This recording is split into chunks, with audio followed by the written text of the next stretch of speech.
Hello friends, welcome back. आप सभी का अपने ही चैनल पर बहुत बहुत स्वागत है।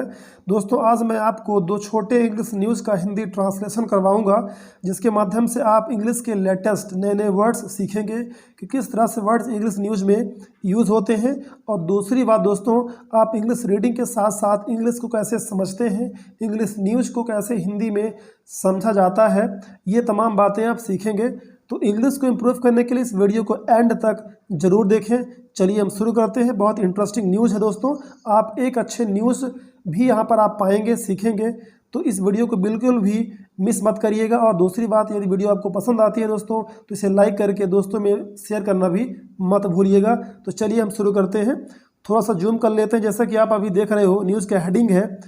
यहाँ पर बड़ी अजीब बात है दोस्तों की 60-year-old ex India cricketer Arun Lal marries 20 years old younger Bulbul Saha pics surface. यहाँ पर आप देख रहे हैं कि एक इंडियन क्रिकेटर है जो कि 60 ईयर ओल्ड है, ठीक है, यानी 66 साल के हैं, वर्ष के हैं, जो एक 28 साल के यंग औरत से शादी किए हैं, ठीक है ना।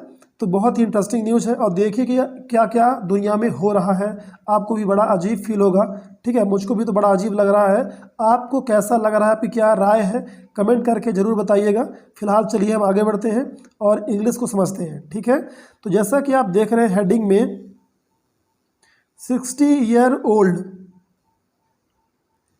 ठीक है, एक्स इंडिया क्रिकेटर। तो यहाँ पर जो एक्स मतलब होता है पूर्व, ठीक है, पूर्व यानी होता है पहले, ठीक है, जो पहले कोई रह चुका है। जैसे एक्स इंडिया क्रिकेटर यानी कि पूर्व भारतीय क्रिकेटर, ठीक है, यानी जो पहले हमारे इंडिया टीम में खेल चुके हैं। क्लियर है। अरुण लाल, उनका नाम है अरुण लाल। मैरीज, शादी किए हैं, 20 years ओल्ड, 28 साल की एक यंगर छोटी बुलबुल साहा से, ठीक है।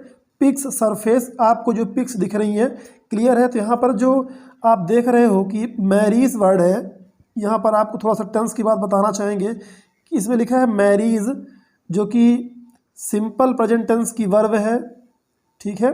तो दोस्तों क्या होता है कि जो हेडिंग होती है न्यूज़ का, वो सिंपल प्रेजेंट टेंस में लिखी जाती है, लेकिन उसका मतलब जो होता है कि वैसा काम हो चुका है, यानी कि प्रेजेंट परफेक्ट टेंस में उसका मीनिंग निकलता है, जो अभी अभी कार्य हो चुका है। लेकिन जो टाइटल लिखने का स्टाइल है वो सिंपल प्रेजेंट टेंस में होता है। क्लियर है। तो इसका अर्थ हम ये निकालेंगे कि पूर्व भारतीय क्रिकेटर अरुण लाल ने, जिनकी उम्र 66 ईयर है, उन्होंने एक 28 साल की बुलबुल साहा से विवाह किया है, ठीक है। तो मैरी मतलब होता है विवाह करना, विवाह के बंधन में बंधना। तो यहाँ पर आप देखेंगे कि आपकी दो वर्ड मिलेंगे। एक होता है मैरी, ठीक है, आप सुने होंगे मैरिज, और एक होता है वेडिंग, ठीक है। दोनों का मतलब विवाह होता है, लेकिन दोनों में क्या फ़र्क है, बहुत बुनियादी फ़र्क है, ये आप समझेंगे। चलिए हम आगे बढ़ते हैं। ओके, फॉर्मर दोस्तों आपको नए नए वर्ड्स सीखने को मिलेंगे, ठीक है। न्यूज़ में यही तो बात है कि आपको काफ़ी अच्छे जो वर्ड यूज़फुल हैं, करंटली यूज हो रहे हैं, वो सीखने को मिलते हैं। फॉर्मर इंडिया क्रिकेटर, यहाँ पर इंडिया क्रिकेटर है, इंडियन क्यों नहीं है, आप सोच सकते हैं, है ना। इंडियन नहीं है, यहाँ पर इंडिया इसलिए है क्योंकि टीम इंडिया है ना, बोलते हैं ना टीम इंडिया, तो इंडिया टीम इंडिया का नाम है, इसलिए यहाँ पर इंडिया लिखा हुआ है। इंडिया क्रिकेटर यानी कि इंडिया टीम के क्रिकेटर। तो फॉर्मर यानी होता है पूर्व, ठीक है, भूतपूर्व कह सकते हैं आप। फॉर्मर पहले का, जैसे एक्स होता है ना, तो एक्स किसी नाउन के साथ जोड़ा जाता है ना। लेकिन जो फॉर्मर वर्ड है, इसका मतलब होता है भूतपूर्व या पहले का। तो फॉर्मर इंडिया क्रिकेटर, पहले के भारतीय cricketer Arun Lal tied the not. आपको यहाँ पर एक और इंटरेस्टिंग वर्ड कहिए या फ्रेज कह सकते हैं, वाक्यांश कह सकते हैं, इसको आप नोट कर लीजिए, ठीक है। टाई अ नॉट मतलब होता है विवाह के बंधन में बंधना, या आप कह सकते हैं कि विवाह करना होता है। ये एक फ्रेज़ है, बहुत सुंदर फ्रेज़ है, ठीक है। जैसे लोग कहते हैं ना मैरी, ही मैरीड विथ, ऐसे बोलते हैं। यहाँ पर टाई अ नॉट मतलब होता है किसी से विवाह करना, है ना। एक्चुअली में नॉट मतलब होता है गांठ, जब शादी होती है तो है ना गांठ बांधी जाती है, इसीलिए ये फ्रेज बना हुआ है। टाई अ नॉट मतलब होता है विवाह के बंधन में बंधना, तो टाइड द नॉट यानी कि विवाह किया, किसके साथ किया, विथ यानी होता है से या साथ, है ना, के साथ। 38 ईयर ओल्ड बुलबुल साहा, 38 यानी कि 38 साल, है ना, उम्र की जो बुलबुल साहा हैं उनके साथ उन्होंने विवाह किया। देखिए यहाँ पर एक न्यूज़ में मिस्टेक है, यहाँ पर 28 लिखा हुआ है और यहाँ अंदर क्या लिखा है, 38 लिखा है। ठीक है, हमने न्यूज़ को एज इट इज़ लिया है, इसमें हमने कोई एडिटिंग नहीं की है। ठीक है ना, तो यहाँ पर देख सकते हैं कि न्यूज़ को प्रिंट करने में मिस्टेक हो गया होगा, और वैसे भी उनकी पिक देखकर लगता भी है कि वो 28 ईयर नहीं 38 ईयर होंगी, है ना, आपने देखा होगा picture.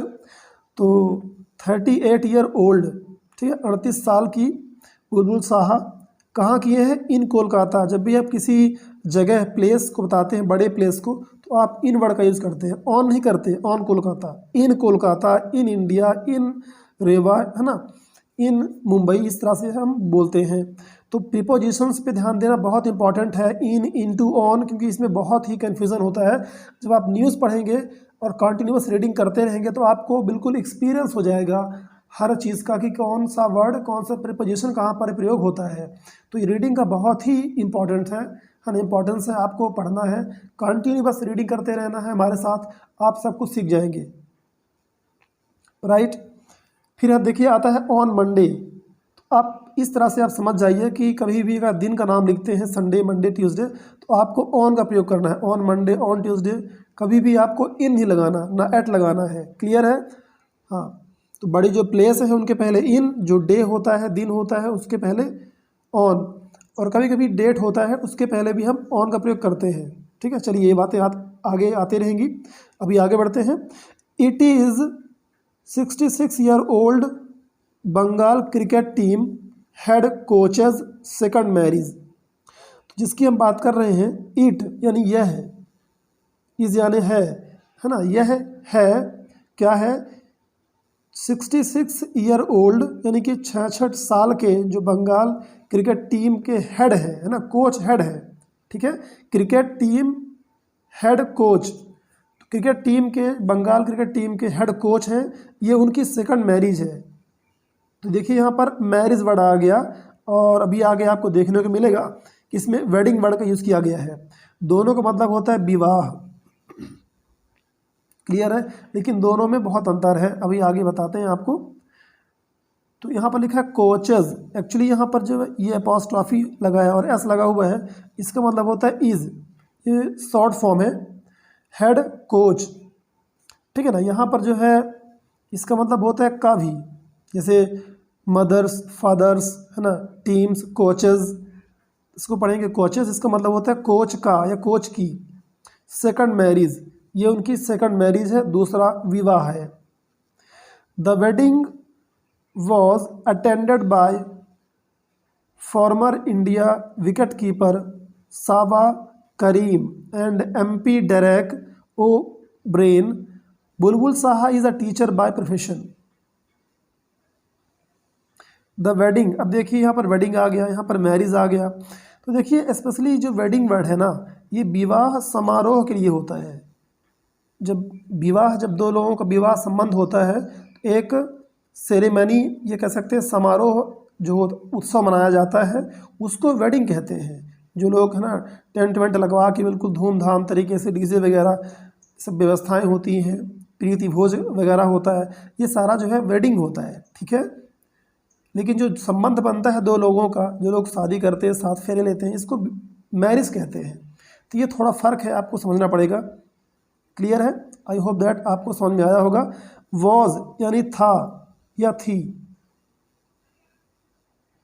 The wedding was attended, इसके बाद थर्ड फॉर्म आ गया। ठीक है, देखिए यहाँ पर वॉज के बाद जब भी थर्ड फॉर्म आ जाता है तो यहाँ पैसिव वॉइस का केस होता है, तो यहाँ पर फिर वॉज का मतलब था नहीं होगा। यहाँ पर आपको इस तरह से समझना पड़ेगा कि जो मैरिज है वो अटेंड की गई, वॉज अटेंडेड मतलब होता शामिल होना होता है, अटेंड मतलब करना, किसी पार्टी को शामिल होना, उसमें हम कहते हैं अटेंड करना। ठीक है, तो अटेंड किया गया, जो विवाह समारोह था वो अटेंड किया गया, यहाँ पर पैसिव वॉइस में सेंटेंस बनेगा। ठीक है, बाय यानी द्वारा, ठीक है, बाय यानी द्वारा, तो किसके द्वारा अटेंड किया गया? फॉर्मर, पूर्व।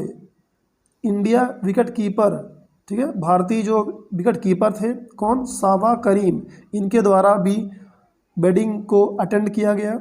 और कौन थे? MP डेरेक ओब्रेन थे। ठीक है, बुलबुल साहा इज़ अ टीचर, वो एक टीचर हैं, वो एक शिक्षक हैं बाय प्रोफेशन। अब यहाँ पर देखिए, यहीं पर आपने देखा कि बाय का मतलब द्वारा था, लेकिन यहाँ पर बाय का मतलब होता है से।